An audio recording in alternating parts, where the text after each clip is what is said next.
Basically, I'm going to show you what I have put onto my calendar as a way of time blocking for myself. Hello and welcome back to my channel. I am Taylor. If you are new here, I post all sorts of videos about law school, fitness, and a little bit of life in between. If you want to see more of that, you can hit the subscribe button down below and you will see new videos every Wednesday and Saturday. Today's video is being posted on a Tuesday, so I seem a little bit contradictory there, but wanted to sit down and show you guys how I blocked out time, how I've made my final study plan. So I have finals starting up the 3rd of December, which is a week and a half from now. So today is November 22nd. I did just have to check my watch because I couldn't remember the date.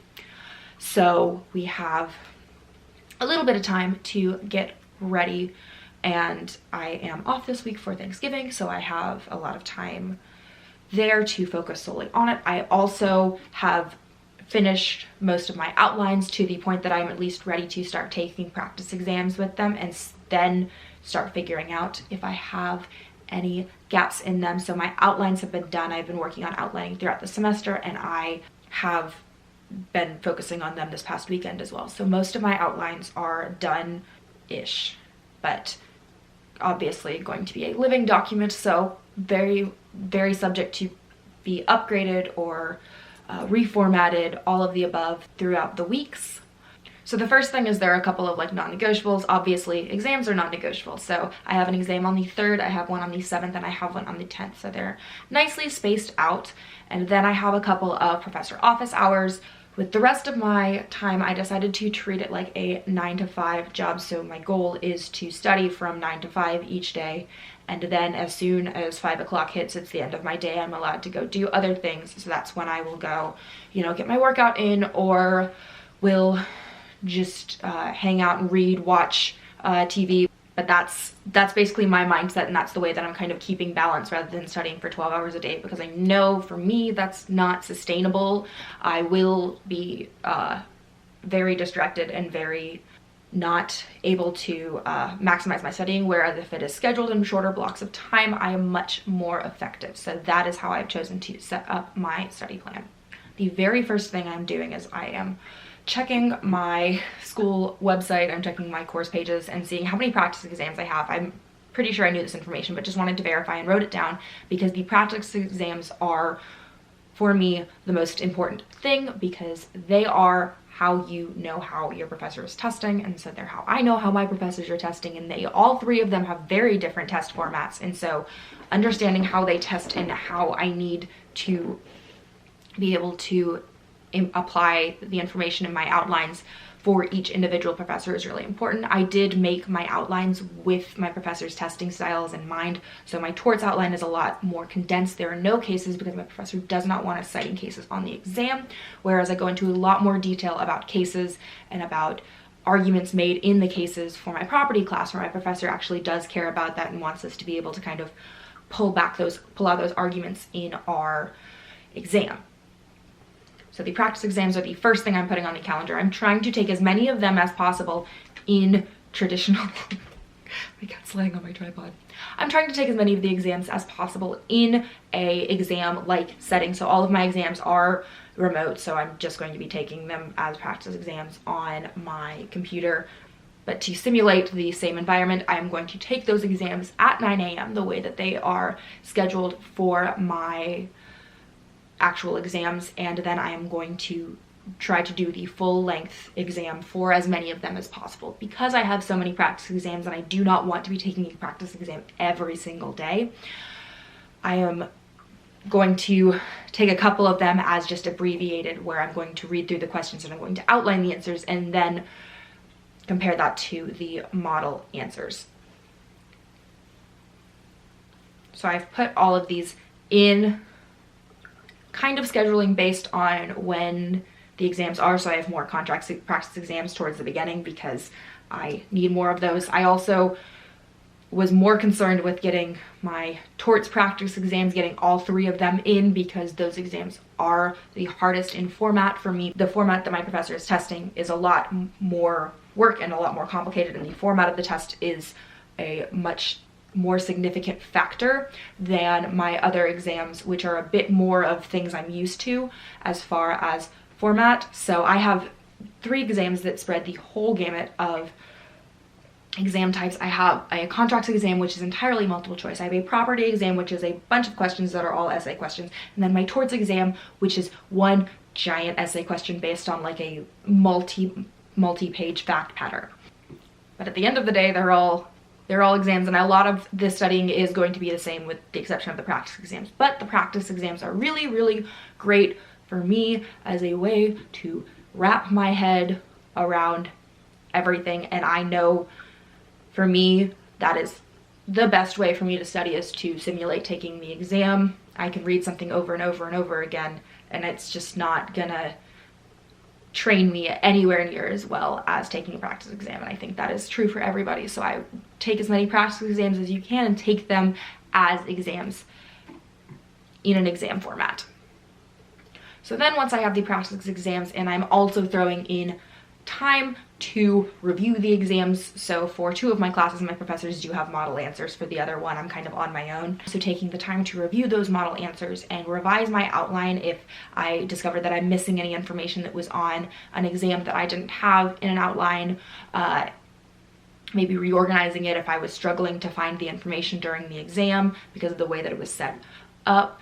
Take time to, fix them and improve them so that by the end of the week, I don't know why I keep thinking finals week is a week. It's not, it's longer than that. So that by the end of the weeks, I have basically optimized it for what I'm expecting on the exam. And then we have the last and final step, and the last and final step is literally just plugging in other slots for review. So basically trying to think through how I want to structure my days. I'm trying not to focus on all 3 subjects at once, and I think it's more effective to just really, really dig in on 2 at a time rather than all 3. Also giving myself breaks after the practice exam. I didn't know this word was a problem until I started trying to do law school vlogs where I talk about practice exams and continue to not be able to say the word. I've put all of these. So after that, I'm plugging in these time blocks for review. I am moving things around because I'm, changing my mind about things, or remembering that, oh, hey, it's Thanksgiving and I maybe shouldn't be studying during dinner time or first thing in the morning, because we usually do like a family run type thing on Thanksgiving morning. So moving things around based on that. I also decided that as a little treat to myself, I was not going to study on my birthday. I also needed a day that I'm driving back to St. Louis because I want to take my finals at my desk in St. Louis because that's where I have spent all of law school. So I will be going back to St. Louis just for finals. So I have those 3 days fully blocked off where I can't do anything. I've also made the executive decision to cut off work fairly early the day before to focus only on the exam that I am taking the day before. So rather than having 2 subjects the day before my contracts exam, my day before contracts is going to be pretty exclusively focused on contracts. I also decided I didn't want practice exams scheduled on days before I have an exam, just so that I'm a little bit fresher for the actual exam. So I'm just throwing in these blocks of time as review, which really could mean anything. It could literally just mean me reading over my outline over and over and trying to remember where everything is so that it's the most helpful for me in the exam, and trying to drill the information into my head so that I don't need to rely on the outline as much during the exam, and I'm really only using it as a backup second check type thing. And also will use that time. I have some commercial outlines saved on my iPad that I will be also just reading and referencing, just for a different phrasing on things and just a different perspective. I like being able to kind of consult multiple sources, even though at the end of the day, like, my professor's comments are obviously the most important, but like being able to have multiple sources. Also will be working through Quimby because I really, really enjoy their videos, and I really think they're helpful in wrapping my head around concepts and just being able to get a slightly different learning style, and being able to take all those practice questions, even though they're not quite in the format of my exam, but being able to, once again, just have another way of drilling information into my head, because reading an outline over and over and over again isn't going to, there's a maximum number of times I can do that where it just ceases to be helpful, whereas being able to, you know, review concepts phrased in a slightly different way and being able to look at them how they're discussed in different formats is going to be a lot more helpful for me in, you know, acquiring a more holistic understanding of everything, which is what the nature of law school exams are, because they're not just, you know, a lot of them aren't just what's the fact here, what's the holding. Some of my questions will be like that. Half of my contracts exam is pretty basic questions like that, but a lot of it is application. And so the more different ways I can conceptualize things will be a lot more useful for applying it to the actual exams. So just getting variety and really kind of rounding out my knowledge of the subject is going to be the focus of those review sessions. So here we have it. This is my final plan. This exists in my calendar, and obviously the reviews, as I get closer and as I, you know, start following the study plan, I'll probably make these a little bit more specific. So, you know, give myself something a little bit more tailored towards what I actually need to be focusing on, and setting up a game plan each day for this is what I want to get accomplished. So I will make those decisions as they come, but right now having the time blocked off is just how I'm conceptualizing what's getting my focus on any given day, and having the practice exams blocked off in there so that I know that I definitely am getting to those and they will not be forgotten. That's the end of this video. I hope you enjoyed it. If you did, please give it a thumbs up. You can also let me know what you think of this video in the comments down below, and don't forget to subscribe to my channel for new videos every Wednesday and Saturday, and I will see you guys soon for another video.